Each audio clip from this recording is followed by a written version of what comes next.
I was born in a place where dreams didn't seem to belong. My village was small, with dusty roads and endless fields stretching as far as the eye could see. Life was simple but harsh. The sun burned down on cracked earth, and every gust of wind carried dust that settled into every corner of our lives.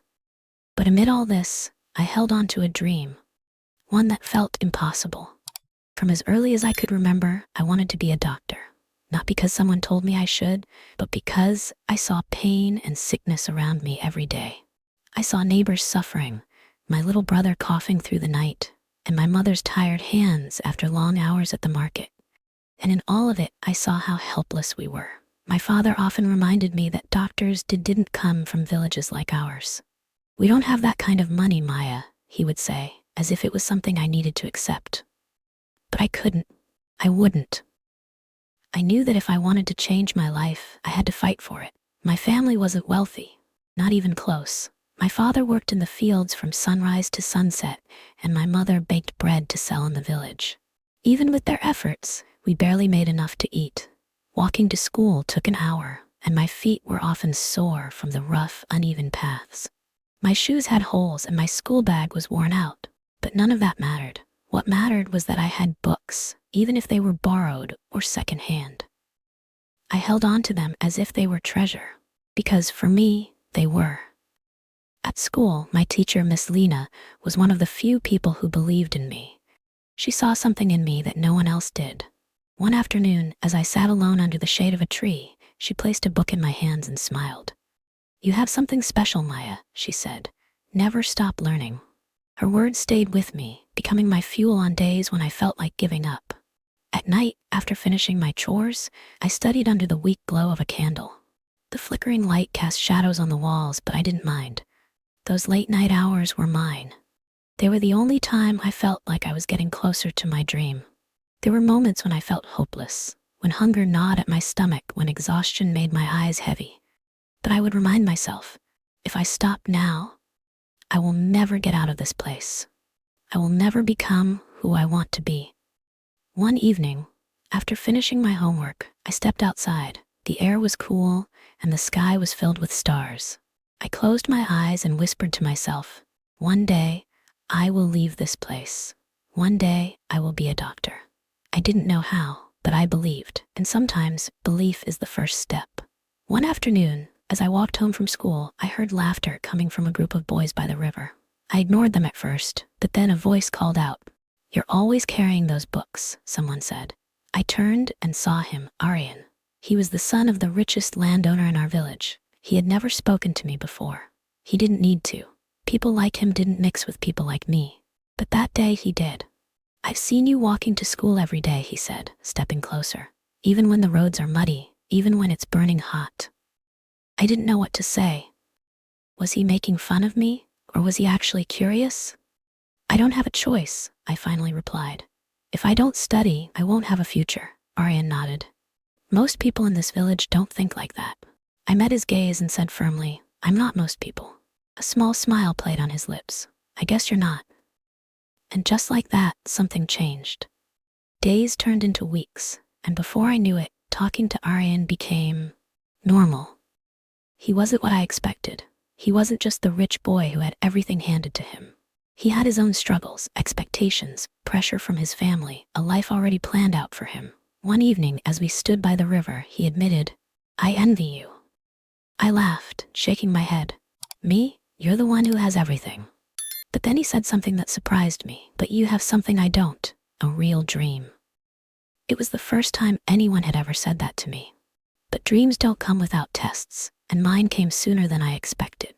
One afternoon, I returned home to find my parents in deep conversation. I knew something was wrong the moment I stepped in. My father looked up, his face weary. "Maya, we need to talk." A chill ran down my spine. "We can't afford your school fees anymore," he said. "You need to stop." My hands clenched around the book I was holding. No, this couldn't be happening. "I'll find a way," I said, my voice shaking but firm. "I'll earn my own money." My father sighed. "Maya, it's not that simple." But I refused to listen. That night I sat outside, looking up at the stars once again. My heart felt heavy, but my determination burned brighter than ever. I made a silent promise to myself. No matter how hard it gets, no matter how impossible it seems, I will not stop. I will not let this village define me. I didn't know what the future held, but I knew one thing. I was just getting started. Life had never been easy, but somehow it had gotten even harder. My father's health was failing. The strong, determined man who once worked tirelessly in the fields was now struggling to get out of bed. My mother tried to hide her worries, but I could see it in her eyes, the fear of what would happen to us if he could no longer work. Money had always been tight, but now it felt like we were drowning. One evening, as I helped my mother knead dough for the bread she sold in the village, I overheard my parents whispering. "She should stop school," my father said. "She needs to work and help the family." My mother didn't respond right away, but the silence itself was an answer. I felt my hands shake. The thought of leaving school, of letting go of my dream, was unbearable. That night, as I lay on the thin mattress I shared with my little brother, I stared at the ceiling, unable to sleep. There had to be another way. The next morning, I made my decision. "I will study and work," I told my parents. "I won't stop." My father looked at me, exhaustion in his eyes. "Maya, it's not that simple." But for me, it had to be. I found ways to make money. After school, I tutored younger children in the village for a small fee. On weekends, I stitched and sold handmade clothes at the market. I woke up before sunrise to help my mother, then spent the rest of my time studying. Every coin I earned was one step closer to keeping my dream alive. But it wasn't just about the money. It was about proving to myself that I wouldn't break. One evening, after a long day, I sat by the riverbank, dipping my sore feet into the cool water. The exhaustion in my body felt overwhelming, but my mind wouldn't let me stop. That's when I heard his voice. "You're always working." I turned to see Aryan standing a few feet away. His white linen shirt was spotless, his shoes barely had dust on them, a stark contrast to my worn-out clothes and aching limbs. He stepped closer, hands in his pockets. "Why do you push yourself so hard?" I shrugged. "Because I have no other choice." For a moment, he was silent. Then he sat down beside me. "Most people in this village just accept things the way they are. I'm not most people." The words came out before I could stop them, but they were true. Aryan smiled slightly. "I can see that." We sat there, watching the water ripple in the fading sunlight. I didn't know why he was talking to me, why someone like him, who had never known hunger, never worried about his future, was curious about mine. But in that moment, it didn't matter. Days passed, and our conversations became more frequent. He would find me after school, walking home barefoot, carrying my books tightly to my chest. Sometimes he asked about my studies. Sometimes he just walked in silence beside me. At first, I didn't trust it. Why would someone like Aryan care? But slowly, I let my guard down. He listened when I talked about my dream. He didn't laugh when I told him I wanted to be a doctor. Instead, he said, "You'll make a great one." His words meant more than I wanted to admit. But I knew better than to believe that someone like him could ever truly understand my world. Reality hit me hard one evening when I returned home and saw my mother sitting outside, her face buried in her hands. "What's wrong?" I asked, my heart pounding. She lifted her head, and I saw the tears in her eyes. "The landlord came today," she said. "If we don't pay what we owe, we could lose our home." My stomach twisted. Our home was small, barely enough for the four of us, but it was ours. The thought of losing it was unbearable. That night, I counted every coin I had saved. It wasn't enough, not even close.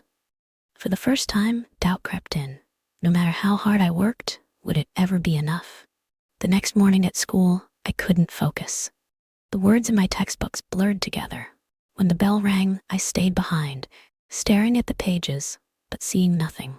Miss Lena noticed. She sat beside me and placed a gentle hand on mine. "Maya, what's wrong?" For a moment, I wanted to pretend everything was fine, but I was too tired to lie. "I don't know if I can do this anymore," I admitted, my voice barely above a whisper. Miss Lena was silent for a long time. Then she said, "You remind me of someone I once knew, a girl who refused to give up, even when the world told her to." I looked at her, confused. What happened to her? A small smile touched her lips. She became a teacher. Something shifted inside me. If she could do it, so could I. I wasn't alone. That night, I made a decision. No matter how impossible it seemed, no matter how much I struggled, I would not let go of my dream. I would find a way. The next day, I went to the market with a new determination. I spoke to more people and offered my tutoring services to families who had never considered extra lessons for their children. I sewed late into the night, selling more cloth than ever before. And somehow, little by little, my savings grew. There were still days when I doubted myself, when exhaustion felt like an anchor dragging me down. But every time I felt like giving up, I remembered Miss Lena's words. I remembered Arian's belief in me. I remembered the promise I had made to myself. One evening, as I packed up my books, Arian walked up beside me. "Still pushing forward?" he asked. I looked at him and smiled. "Always." And with that, I knew I wasn't just surviving anymore. I was fighting for something bigger. If someone had told me that love would find me in the middle of my struggle, I wouldn't have believed them. Love was not something I had time for. My life revolved around survival, studying, working, and fighting for a future beyond the dusty roads of my village. But life has a strange way of surprising us when we least expect it. And for me, that surprise came in the form of Arian. I had known him for years. Everyone did. Arian was the son of the wealthiest landowner in our village. He had everything: money, power, and a future that had been carefully planned out for him. I never thought someone like him would pay attention to someone like me. But somehow, he did. It started with small conversations, simple questions about school, books, and life beyond the village. At first, I kept my guard up. Why would a boy who had never known struggle be interested in me? But Arian was different. He listened when I spoke. He didn't mock my dreams or tell me they were impossible. Instead, he told me I was brave for chasing them. "You're going to be a great doctor one day, Maya," he said one evening as we walked home from school. I scoffed. "How can you be so sure?" "Because I've never met anyone as determined as you." His words settled deep inside me. No one had ever said that before. No one had ever truly believed in me the way he did. Days turned into weeks, and our conversations grew longer.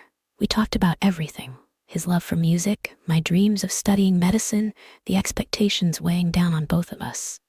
Arian was born into privilege, but he felt just as trapped as I did.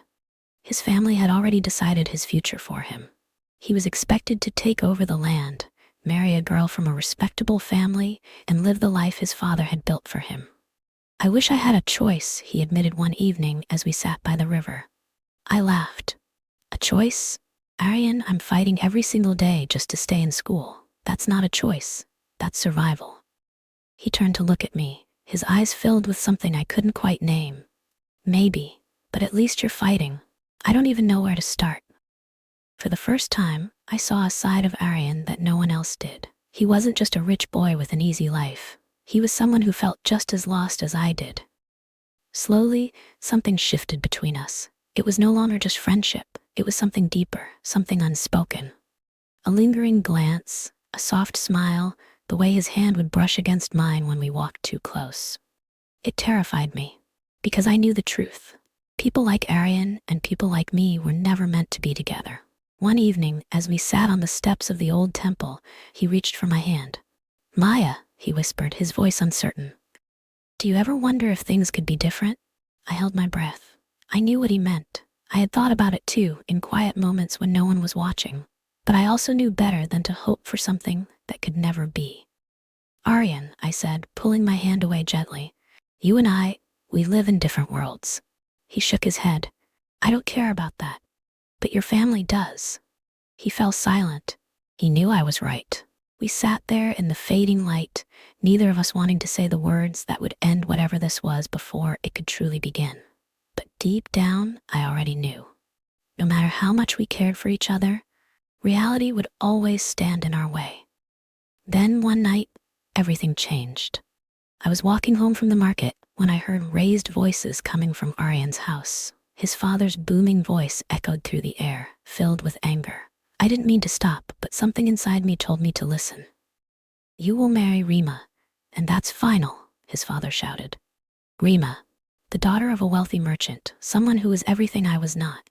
I couldn't move. I felt frozen in place, my heart pounding in my chest. "Arian, she's not one of us," his father continued. "That girl, Maya, she's nothing. You need to stop this nonsense before it's too late." Nothing. That's what he thought of me. That's what I had always been in their eyes. I didn't wait to hear Aryan's response. I turned and walked away, my hands clenched into fists. I should have known better. I should have never let myself believe that someone like Aryan could ever fight for someone like me. The next day, I avoided him. I skipped our usual walk home, ignored his glances in class, and pretended I didn't hear him calling my name. But he didn't give up. That evening, he found me by the river, just like always. "Maya, please," he said, reaching for my arm. "Talk to me." I pulled away. "There's nothing to say, Aryan." "Yes, there is," he insisted. "I don't care what my father says." I cut him off before he could finish. "But I do." He looked at me, confused. "Maya, I won't be the reason you lose everything," I said, my voice firm despite the ache in my chest, "and I won't let you make promises you can't keep." His shoulders slumped. He knew I was right. For a long moment, we just stood there, staring at each other, both of us knowing that this, whatever this was, had no future. Finally, he nodded. "I'm sorry." I swallowed the lump in my throat. "Me too." And just like that, it was over before it even began. As I walked away that night, I told myself it was for the best, that I had done the right thing. But deep down, I knew that a part of me would always wonder what could have been. Love had found me when I least expected it. But love, I learned, wasn't always enough. I should have known better. I should have never let myself believe, even for a second, that love could change my fate, that Aryan could change his. The truth came crashing down on me like a storm on that night, the night that changed everything. It started with a letter. Slipped under my door, folded neatly, my name scrawled in rushed handwriting. My heart pounded as I unfolded it. "Meet me at the old temple. I have something important to tell you. Please, Maya." I read it twice, then again. My hands trembled slightly. It had been days since I had last spoken to Aryan, since I had walked away, refusing to let myself become the reason he lost everything. But now here he was, asking me to come. A part of me wanted to ignore it, to throw the letter away and pretend it never arrived. But another part, one I wasn't proud of, wanted to go, wanted to hear him out, wanted to believe that maybe, just maybe, love was enough after all.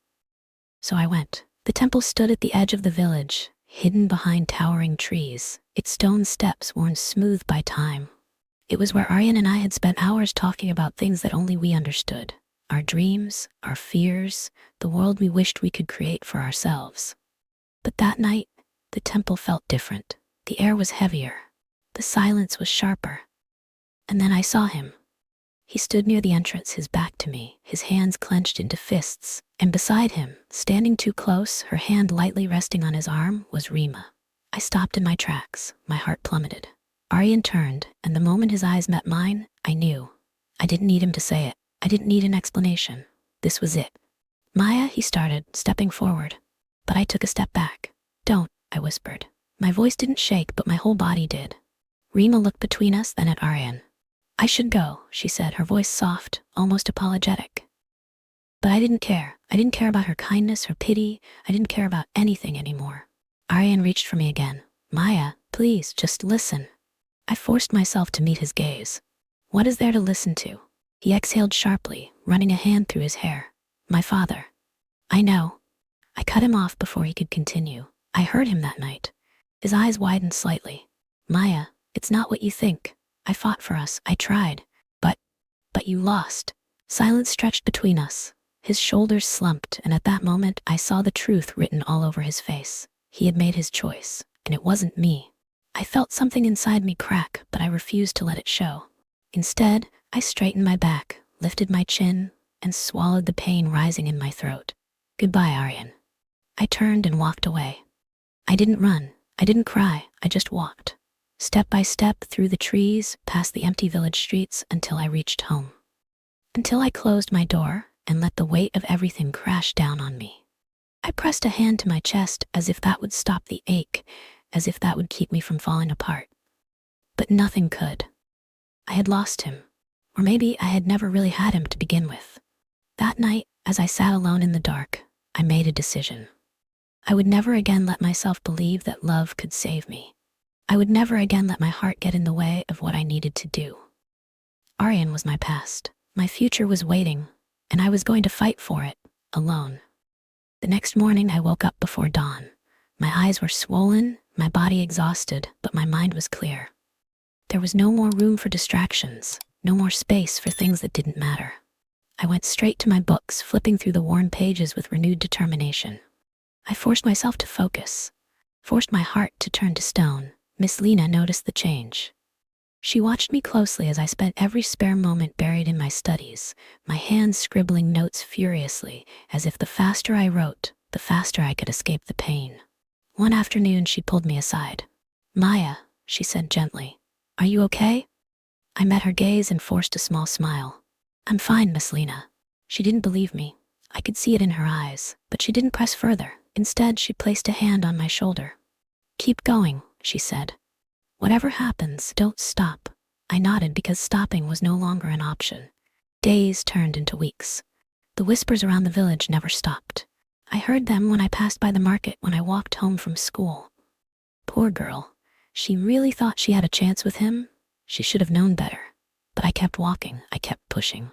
One evening, as I studied by candlelight, my mother sat down beside me. "You're working very hard," she said. "I have to," I replied simply. She sighed, tucking a strand of hair behind my ear like she used to when I was a child. "You're strong, Maya, but you don't have to carry everything alone." I looked at her, at the worry in her eyes, at the love. And for the first time in weeks, I let myself lean into her warmth just for a moment. "I don't know how else to be," I admitted. She pressed a kiss to my forehead. "Then keep being strong. But don't forget, you are not alone." That night, I didn't cry. I didn't break. I just sat there, staring at the flickering candle, repeating the same words over and over in my head. "I will not stop. I will not break." And I didn't, because something inside me had changed. The girl who had once believed in love, who had once dreamed of a life beyond just survival, was gone. In her place was someone new, someone harder, someone ready to fight for herself, no matter what it took. The night that changed everything was not the night I lost Arian. It was the night I lost the part of myself that still believed in fairy tales. The morning after that night felt different. The world outside my window remained the same, the dust swirling in the early sunlight, the distant voices of villagers starting their day. But something within me had shifted. The ache in my chest was still there, but it no longer controlled me. If anything, it fueled me. I had lost Arian, but I had not lost myself. So I threw myself into my studies like never before. I woke before dawn and stayed up long past midnight, letting my books become my escape. I memorized medical terms I barely understood, solved equations until my hands ached, and filled page after page with notes. Every moment of pain became another reason to push harder. The village whispered about the foolish girl who thought she could escape, but I ignored them. The only voices that mattered were the ones inside me, the ones reminding me why I started. Miss Lena noticed the change. She didn't ask questions, but she knew. One afternoon, she placed a scholarship application on my desk. "There's a program in the city," she said. "They're offering full funding for students who qualify. It won't be easy, but I believe in you." The words struck something deep inside me. Someone still believed in me. That night, I read through the requirements. The competition would be fierce, the tests grueling, but I had no other option. This was my chance, the only way out. I spent weeks preparing. Every spare second was dedicated to studying. Even when exhaustion dragged at me, I refused to stop. My mother would find me asleep at the table, my face pressed against open books, and gently shake me awake. "Maya, you need to rest." But I couldn't, not yet. There was too much at stake. The day of the test arrived faster than I expected. I left home before sunrise. My father walked me to the bus stop. He didn't say much, just handed me a small bag of food and patted my shoulder. That was his way of showing love. As the bus rumbled toward the city, I clutched my worn notebook tightly, as if it held all the answers I needed. The examination center was overwhelming. Tall buildings, polished floors, students who carried themselves with confidence. They had expensive shoes, crisp uniforms, and tutors whispering last-minute advice. I had my worn-out shoes, secondhand books, and determination. The test was harder than anything I had ever faced. The questions twisted my mind, the time ticked away too fast, but I refused to panic. I had prepared for this. I had earned my place here. When I stepped out of the exam hall, My hands were shaking, but my heart was steady. I had done my best. Now all I could do was wait. Days passed, then weeks. Every morning, I woke up with the same thought. What if I failed? And every night, I pushed the thought away, telling myself that failure was not an option. I distracted myself by helping my mother more, taking on extra tutoring lessons, anything to keep my mind from the constant waiting. Then, one evening, as I helped my mother roll dough for the bread, a messenger arrived. My father took the letter with rough hands, his face unreadable as he held it out to me. My fingers trembled as I tore it open. Congratulations, Maya, you have been selected for the scholarship program. You are invited to join the top medical institute in the city. The room spun. My breath caught in my throat. I had done it. My mother clutched my face in her hands, tears streaming down her cheeks. My father, the man who had always been quiet in his emotions, placed a firm hand on my shoulder. You have made us proud, he said simply. I had waited my entire life to hear those words. But not everyone was happy. That night, as I walked to the riverbank, taking in the last few moments of my old life, I heard footsteps behind me. I turned to see Aryan. His face was unreadable, his hands tucked in his pockets. You're leaving, he said, though it wasn't a question. I nodded. I got the scholarship. Silence stretched between us. Then he exhaled, shaking his head with a small smile. I always knew you would. Something about his words, about the way he said them, made my chest tighten. You could have fought harder, I whispered. Aryan's jaw clenched. You don't understand what it's like to have your entire life decided for you. No, I said, stepping closer. But I understand what it's like to fight for something. And you didn't fight for me, Aryan. His eyes darkened, but he didn't argue, because we both knew the truth. He had made his choice, and now I was making mine. I turned to leave, but his voice stopped me. Maya, I paused, waiting. I hope you become everything you dream of. I closed my eyes for a second, then nodded. I will. And with that, I walked away, leaving behind the boy who had once held my heart and stepping toward the future I had built with my own hands. The city was nothing like my village. It was loud, fast, and overwhelming. The streets were packed with people who walked with purpose, cars honked impatiently, and towering buildings stretched toward the sky. It was a world I had never known, and as I stepped off the bus with my single bag of belongings, I felt impossibly small, but I had made it. I had fought for this. Now, I just had to survive. The university campus was even more intimidating. The buildings gleamed under the sunlight. The students looked polished and confident, their conversations effortless. I clutched my scholarship acceptance letter tightly as I walked through the main gates, reminding myself that I had earned my place here just as much as they had. But that didn't stop the stares. They saw my simple clothes, my worn-out bag, and the hesitation in my steps. I wasn't one of them, and they knew it. My dorm room was small, but to me, it felt enormous. A bed of my own, a desk, shelves waiting to be filled with books. It was more than I had ever had before. I unpacked my few belongings carefully, smoothing out my mother's scarf and placing it by my bedside. It smelled like home, like flour and firewood, like the quiet strength of the woman who had sent me here with nothing but faith and love. Classes started the next day, and I quickly realized how unprepared I was. My classmates had been studying in the best schools their whole lives. They knew things I had never even heard of. I struggled to keep up with the lectures, scribbling notes furiously, my mind racing to absorb everything. The words were technical, the concepts foreign. Every night, I sat at my desk, my textbooks open, my eyes burning with exhaustion. I couldn't afford to fail. The loneliness was the hardest part. Back home, I had my mother's voice in the morning, my father's quiet presence, the familiar rhythm of village life. Here, I had nothing but the sound of the city outside my window and the endless pages of my books. I ate alone in the cafeteria. My meals were simple compared to the trays of food my classmates carried. I didn't complain. I was used to having less. But there were moments when laughter filled the hallways, when groups of students walked together, talking about things I didn't understand, when I felt the weight of my isolation. Money was another battle. My scholarship covered tuition, but it didn't cover everything else. Books were expensive, food even more so. I found a job at a small cafe near campus, working early mornings before class and late nights after studying. The shifts were exhausting, but I welcomed the distraction. The owner, an elderly woman named Mrs. Patel, took pity on me. She let me take leftover bread home, slipping extra pastries into my bag when no one was looking. "You remind me of my granddaughter," she said once, her eyes kind. "You work too hard." Despite everything, I pushed forward. I stayed up late, memorizing medical terms, attended every lecture, and asked questions even when I felt stupid. Some professors were encouraging, others indifferent. "If you want to make it in this field, you have to work twice as hard," one of them told me after class. "Don't have the luxury of falling behind." I nodded, gripping my notebook tighter. I already knew that. I had been working twice as hard my entire life. One evening, as I was leaving the library, I heard someone call my name. I turned to see Layla, one of the top students in our class. She had never spoken to me before, but now she was smiling. "You're always here," she said. I hesitated, unsure of her intention. "There's a lot to learn." She laughed.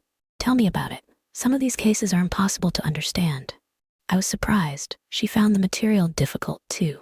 "You seem to know everything already," I admitted. She shook her head. "I study with a group. We help each other. You should join us." I wasn't sure if it was an offer out of kindness or pity, but I nodded. That night, for the first time since arriving in the city, I studied with others. It was different. They challenged me, pushed me to think faster, to explain my reasoning. It was terrifying, but also exciting. I wasn't just trying to keep up anymore. I was learning. Weeks turned into months, and slowly, things began to change. My grades improved. I learned to navigate the city, to move through crowds without hesitation. The cafe became a place of comfort, where Mrs. Patel always greeted me with a warm smile. The study group became friends, and even though I never spoke about my past, they accepted me. I wasn't just the girl from the village anymore. I was Maya, the girl who worked harder than anyone else, the girl who refused to give up. But the city had its own way of testing me. One night, as I walked home from my shift, my bag heavy with books, I heard footsteps behind me. I quickened my pace, but they followed. My heart pounded. The streets were almost empty, the streetlights flickering. Just as I was about to run, a voice called out, "Maya." I turned sharply. "Aryan."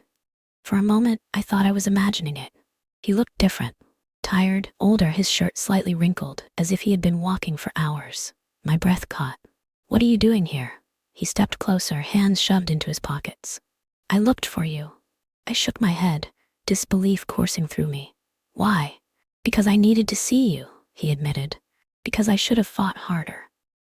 The words I had once longed to hear hung between us, too late, too heavy. I wanted to ask him so many things. Had he regretted his choice? Had he thought about me after I left? But none of it mattered now. "I have to go," I said, turning away. "Maya, wait." I stopped, but I didn't turn back. "You were right," he said quietly. "You always were." I swallowed the lump in my throat. "And you were too late." I walked away, my heart steady, my mind clear. The past was behind me. The city still had more battles for me to fight, but for the first time, I knew I was exactly where I was meant to be. The final year of medical school was nothing like the years before. The long nights of studying, the endless pages of textbooks, and the relentless exams had all led to this moment. I had fought for every step and endured every hardship, but nothing could have prepared me for what was ahead. The final test wasn't just about knowledge. It was about proving I had the strength to stand in the real world as a doctor. The clinical rotations were brutal. Every morning, before the sun even rose, I was in the hospital, shadowing doctors who moved like they had the weight of the world on their shoulders. I memorized patient charts, examined cases, and observed surgeries that left me in awe. The sterile smell of antiseptic, the constant beeping of monitors, the quiet cries of patients behind closed curtains. This was the reality I had dreamed of. Yet it was harsher than I had imagined. There were moments when doubt crept in, whispering that I didn't belong here, that I was still just the girl from a village who had dared to dream too big. One evening, after back-to-back shifts, I sat in the hospital cafeteria, too exhausted to eat, my mind replaying the events of the day. A patient had died. An elderly woman, someone I had spoken to the day before, someone who had smiled at me even in her pain. It wasn't my fault, I knew that. But I couldn't shake the feeling that I should have done something more. Layla sat down across from me, placing a cup of tea in front of me. "You need to stop blaming yourself," she said. "It's part of the job." I stared at the cup, my hands wrapped around it, seeking warmth. "I just don't know if I'm strong enough," I admitted. Layla sighed. "None of us do, Maya. Until we are." Her words stayed with me. The final exam was approaching, the test that would determine if I would finally become a doctor. Every night, I buried myself in my notes, reviewing symptoms, treatments, and emergency procedures. My hands ached from writing, my eyes burned from staring at textbooks, but I couldn't stop. Failure wasn't an option. 1 week before the exam, I received a letter from home. My father was sick. My mother's words were short but heavy. "Come if you can." Guilt crushed me. I hadn't been home in years. My entire focus had been on making it through medical school, on proving to the world that I could do this. And now, when my family needed me, I was miles away. I bought a ticket home that night. The village hadn't changed, but I had. The dusty roads, the familiar scent of wood smoke, the quiet hum of life, it all felt smaller now. When I stepped into my house, my mother rushed to me, her arms pulling me into a tight embrace. My father lay on the cot, his face thinner, his breathing slower. I sat beside him, taking his calloused hand in mine. "Papa," I whispered. His eyes opened, and for a moment, the wariness faded. "Maya," he said, his voice barely above a whisper. "You came." Tears burned my eyes. "Of course, I came." He coughed, his grip tightening around my fingers. "Are you ready for your test?" I nodded, unable to speak. A small smile appeared on his lips. "You're going to make a great doctor." I stayed by his side for 2 days, watching him drift between sleep and wakefulness, listening to my mother hum prayers under her breath. And then, on the 3rd day, he was gone. Grief settled over me like a storm, but I couldn't let it consume me. My father had wanted me to finish this journey. I had to. I returned to the city with a heavier heart, but my purpose had never been clearer. The morning of the exam, as I sat in the cold lecture hall, I closed my eyes and whispered a silent promise to my father. "I will make you proud." The questions were ruthless, the pressure immense, but I refused to let fear win. Every answer I wrote, every case I analyzed, was a reflection of the years I had spent fighting for this moment.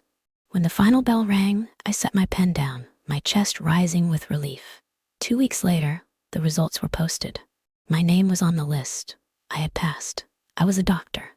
The train ride home felt different this time. The last time I had returned to my village, I was just Maya, the girl who left with a dream too big for the world she came from. Now I was Dr. Maya. The title still felt strange, like something borrowed rather than earned. But I had fought for it, sacrificed for it, and now it was mine. As the familiar landscape came into view, the dusty roads winding through endless fields, the houses with clay roofs standing stubbornly against the passage of time, I felt my heart tighten. This was home, yet it wasn't. The girl who had once walked barefoot to school, clutching tattered books and chasing an impossible future, was no longer the same. The station was quiet when I arrived, the air thick with the familiar scent of earth after rain. I stepped onto the platform, my bag slung over my shoulder, my white coat neatly folded inside. A part of me had imagined a grand return, a welcome worthy of the years I had spent away. But the village continued as it always had, unchanged by the journey I had taken. A few familiar faces turned toward me, recognition flickering in their eyes. I nodded politely, adjusting the strap of my bag, and made my way home. The house felt smaller than I remembered. My mother was standing at the doorway before I even knocked, her hands trembling as she reached for me. "Maya," she whispered, her voice carrying both relief and disbelief. I stepped into her embrace, the weight of everything I had endured melting at that moment. She held me for a long time, her fingers tracing the edges of my sleeves, as if she needed to feel for herself that I was real. Inside, the house smelled the same, spiced lentils, warm bread, and the faint scent of burning wood from the kitchen. But there was an emptiness too. My father's chair sat untouched in the corner. His absence was louder than words. That night, as I lay on the same mattress I had grown up on, staring at the ceiling that once held my whispered dreams, I realized how much had changed. I had come back as a doctor, but in my mother's eyes, I was still her little girl. In the village, I was still the poor farmer's daughter. The world had not yet caught up with the transformation I had fought so hard for. But I hadn't returned for recognition. I had returned because there was work to be done. The next morning, I walked through the village, taking in the familiar sights: the old well, the children running barefoot on the same paths I once took, the women gathered under the neem tree, their voices rising and falling with stories of the day. Some stopped to stare. Others whispered. A few smiled hesitantly. The news had spread.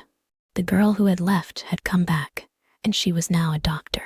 I went straight to the small clinic on the edge of the village, a place that had once seemed so distant, so unattainable. The doctor who had treated my brother when we were children was long gone. The building was worn down, the supplies scarce, but the need was greater than ever. Inside, a line of patients sat on wooden benches, their eyes filled with quiet hope. I took a deep breath, rolled up my sleeves, and stepped inside. The first patient was a young boy with a fever, his mother watching me with cautious trust. I examined him carefully, recalling the long nights I had spent memorizing symptoms and treatments. My hands were steady, my voice confident. When I prescribed the medicine, his mother folded her hands in gratitude. "Dr. Maya," she said softly, as if testing the words. I smiled. It was the first time I had heard it from someone who truly needed me. Word spread quickly. By the end of the day, more patients arrived: an elderly man with aching joints, a woman carrying a child too weak to cry, and a farmer nursing a deep cut from his plow. Each case reminded me why I had chosen this path. The struggles of the city, the heartbreaks, the exhaustion, it had all been worth it. I was exactly where I was meant to be. That evening, as I walked home, the weight of my coat felt lighter. I passed by the old riverbank where Arian and I had once sat, speaking of futures that could never be. I hadn't seen him since that night in the city. I wondered if he ever thought of me, if he ever regretted not fighting harder. But some stories don't have second chances, and I had already chosen my path. At home, my mother watched me with quiet pride. "Your father would have been so proud of you," she said, placing a warm plate of food in front of me. I swallowed the lump in my throat and nodded. I hope so. As the village settled into the quiet hum of the night, I sat outside, staring at the sky that had once carried my dreams. I had left this place chasing a life beyond its borders, believing that success meant leaving it behind. But now, I understood. Success was never about escape. It was about returning with something to give. I was Dr. Maya now, and I was home. The sun was setting, casting a golden hue over the village as I walked through the narrow streets that had once felt like my entire world. Children laughed as they chased each other. Women gathered near the well exchanging stories, and the scent of freshly baked bread filled the air. It was the same place I had left years ago, but everything looked different now. Or maybe I was the one who had changed. The little girl who once walked barefoot to school, carrying secondhand books and an impossible dream, had finally become the doctor she had always hoped to be.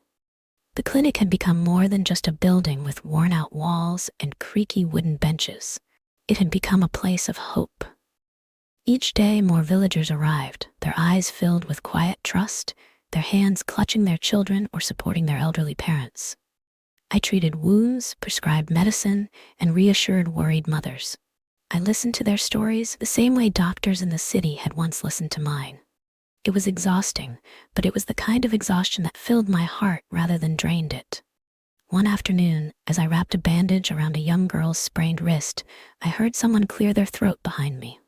I turned to see Layla standing there, her familiar bright smile lighting up the dim room. "You really did it," she said, crossing her arms. "You actually came back." I smiled, finishing the bandage and sending the girl off with a reassuring nod. "Of course I did." Layla shook her head, her expression unreadable. "Most people don't." I knew what she meant. Many of us had left the village chasing bigger dreams, but few ever returned. The city had a way of swallowing people whole, making them forget where they came from. But I had never wanted to forget. The struggles of this place were the reason I had become who I was. We walked outside, the air cooling as the evening deepened. Layla leaned against the old wooden fence, watching the children play in the distance. "You know, when we were kids, I thought you were crazy," she admitted with a smirk. "Always talking about becoming a doctor, about leaving this place." I laughed softly. "I was crazy." She nudged me. But you did it anyway. I looked around at the village, at the people who had shaped me, and nodded. I did.